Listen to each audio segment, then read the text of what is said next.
بسم اللہ الرحمن الرحیم۔ رسول اللہ صلی اللہ علیہ وسلم کی ایک پیاری حدیث ہے۔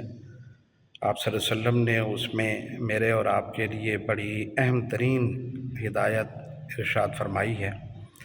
ایک مرتبہ اللہ کے رسول صلی اللہ علیہ وسلم نے صحابہ کرام کی مجلس میں صحابہ کرام کو مخاطب کر کے ارشاد فرمایا کہ میں تمہیں گناہوں میں سے سب سے بڑے گناہوں کی خبر نہ دوں؟ تو صحابہ کرام نے عرض کیا، یا رسول اللہ صلی اللہ علیہ وسلم ضرور بتلائیے، ضرور خبردار کیجیے۔ یہ بات رسول اللہ صلی اللہ علیہ وسلم نے 3 بار ارشاد فرمائی۔ رسول اللہ صلی اللہ علیہ وسلم کا یہ معمول تھا کہ کسی بات کو جو بڑی اہم ترین بات ہوتی تھی تو رسول اللہ صلی اللہ علیہ وسلم اسے ایک سے زیادہ مرتبہ رپیٹ فرماتے تھے۔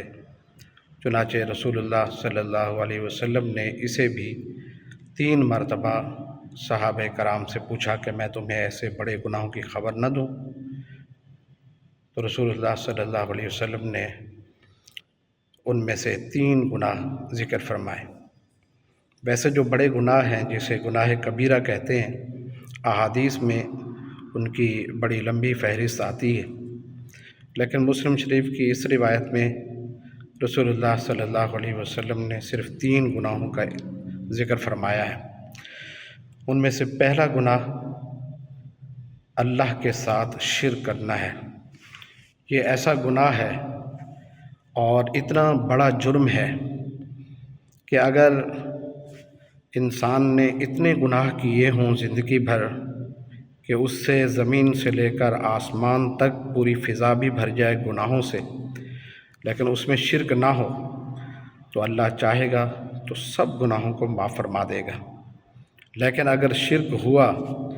تو شرک کی بخشش نہیں ہے۔ خود اللہ تعالیٰ کا اعلان ہے قرآن حکیم میں کہ شرک کرنے والے کو اللہ تعالیٰ نہیں بخشیں گے یہاں تک کہ وہ سچے دل سے اس سے توبہ نہ کر لے۔ تو اللہ تعالیٰ کی ذات میں، اللہ تعالیٰ کی صفات میں، اللہ تعالیٰ کے حقوق میں کسی کو شریک ٹھہرانا، جو اللہ کا حق ہے اس میں کسی اور کو وہ حق، وہ مقام دینا جو اللہ کا مقام ہے، تو ظاہری بات ہے کہ اگر مثال کے طور پہ ایک شخص ہے، اس کے پاس انسان کسی کام سے جاتا ہے، اس سے میٹنگ ہو رہی ہے، وہ بڑا آدمی ہے، اس کے پاس جاتا ہے کسی کام کے لیے، لیکن اس کے سامنے اس کے ملازم سے بات چیت کرنا شروع کر دیتا ہے، اپنی ضرورت اس کے سامنے ذکر کرنا شروع کر دیتا ہے کہ میری یہ ضرورت ہے، میری یہ ضرورت پوری کر دیں، تو ظاہری بات ہے کہ اس کو غصہ آئے گا۔ جس کے پاس وہ گیا ہے، جس سے ملنے کے لیے گیا ہے، وہ بڑا بندہ ہے، وہ کہے گا کہ میرے ملازم سے اس قسم کی باتیں کر رہا ہے، اگر اس کو ضرورت رکھنی بھی تھی تو میرے سامنے ضرورت رکھتا، یہ میرے ملازم سے کیوں اس طریقے سے بات کر رہا ہے؟ تو جب ہمیں اس قسم کی حرکات پر، اس قسم کی حرکتوں پر غصہ آتا ہے تو اللہ تعالیٰ کو بھی بہت بڑا غصہ آتا ہے۔ چنانچہ اگر کوئی شخص کسی کو ماں باپ کی کوئی گالی دیتا ہے تو وہ غصے میں آ جاتا ہے، وہ کہتا ہے کہ میں سب چیز برداشت کر لوں گا لیکن ماں باپ کی گالی نہیں برداشت کروں گا۔ تو یہ شرک کرنا، یہ گویا کہ اللہ تعالیٰ کو گالی دینے کے مترادف ہے۔ تو شرک سے خود بھی بچنا چاہیے، اپنی اولاد کو بھی، اپنے دوست احباب کو بھی یہ تلقین کرنی چاہیے کہ ہماری زندگی میں شرک نہ ہو۔ مثال کے طور پر ہم جب کسی ڈاکٹر کے پاس جاتے ہیں، عام طور پر ہمارا طرز عمل یہ ہوتا ہے کہ بھئی میں بیمار تھا، فلاں ڈاکٹر کے پاس گیا تو صحیح نہیں ہوا، دوسرے کے پاس گیا تو میں تو ٹھیک ہو گیا، میں تو 2-3 دن دوائی کھائی بالکل تو ٹھیک ہو گیا ہوں میں، لہٰذا وہ ڈاکٹر جو ہے وہ بہت اچھا ہے، لہٰذا آپ بھی اسی کے پاس جائیے۔ تو یہ کیا ہے؟ یہ شرک ہے۔ ڈاکٹر کے پاس تو شفا نہیں ہے اور ڈاکٹر کو ویسے جو ہے وہ شفا، جس وقت شفا کا وہ نسخہ لکھ رہا ہے، جس وقت وہ دوائی لکھ رہا ہے، شفا نہیں بلکہ دوائی لکھ رہا ہے، تو اس وقت اسے چاہیے کہ وہ اپنے جو پیشنٹ ہے، اپنا جو مریض ہے، اسے اس وقت کہہ دینا چاہیے کہ بھائی میں یہ نسخہ لکھ رہا ہوں، یہ نسخہ آپ نے استعمال کرنا ہے، لیکن شفا دینے والی ذات اللہ تعالیٰ کی ہے، تاکہ اور بعض ڈاکٹر ماشاءاللہ دیندار ایسے بھی ہیں جو اپنے نسخے کے شروع میں هو الشافی لکھتے ہیں،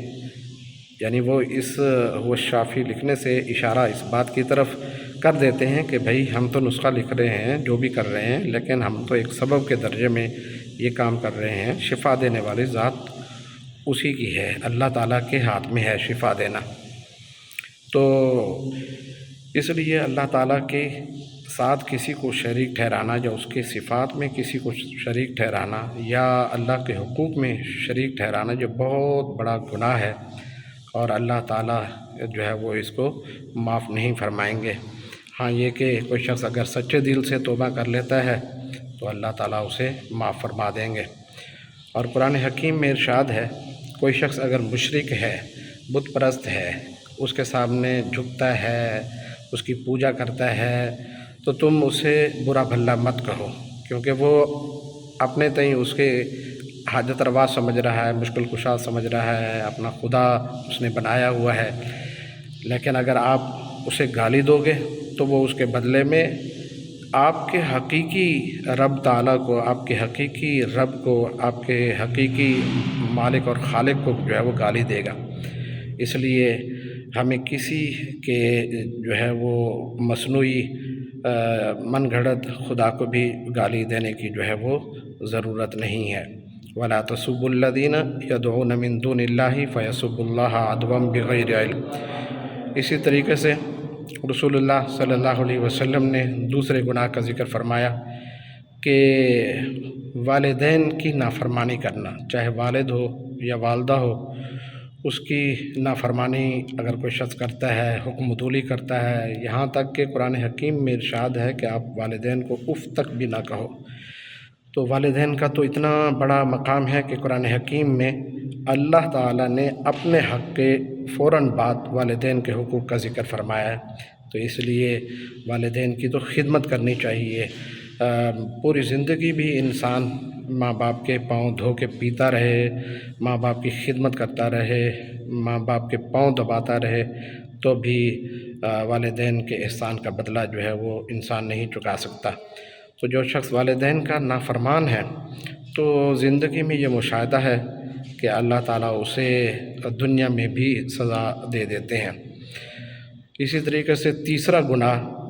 جو اللہ تعالیٰ کے رسول صلی اللہ علیہ وسلم نے ذکر فرمایا وہ ہے جھوٹی گواہی،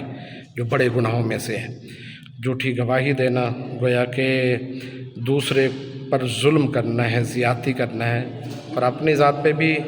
زیادتی اور ظلم کرنا ہے، کیونکہ آپ اپنے تئیں دل میں جانتے ہیں کہ میں یہ جھوٹی گواہی دے رہا ہوں، تو اپنے آپ کو بھی انسان جو ہے وہ جہنم کا ایندھن بنا رہا ہے، اور دوسرے کی دنیا جو ہے وہ برباد کرنے پہ تلا ہوا ہے۔ اور مثال کے طور پر عدالت میں جھوٹا گواہ بن کر جو ہے وہ گواہی دینا، یا کسی کے پاس جو فیصلہ کرنے والا ہے اس کے پاس چل کے جو ہے وہ جھوٹی گواہی دینا، یہ کیا ہے؟ یہ بہت بڑے گناہ ہے۔ شرک بھی بہت بڑا گناہ ہے، والدین کی نافرمانی کرنا یہ بھی بہت بڑا گناہ ہے، اور اسی طریقے سے جھوٹی گواہی دینا یہ بھی بہت بڑا گناہ ہے۔ اللہ تعالیٰ سے دعا ہے کہ اللہ تعالیٰ ہم سب کو چھوٹے گناہوں سے بھی اور ان بڑے گناہوں سے بھی بچنے کی توفیق عطا فرمائے۔ آمین یا رب العالمین۔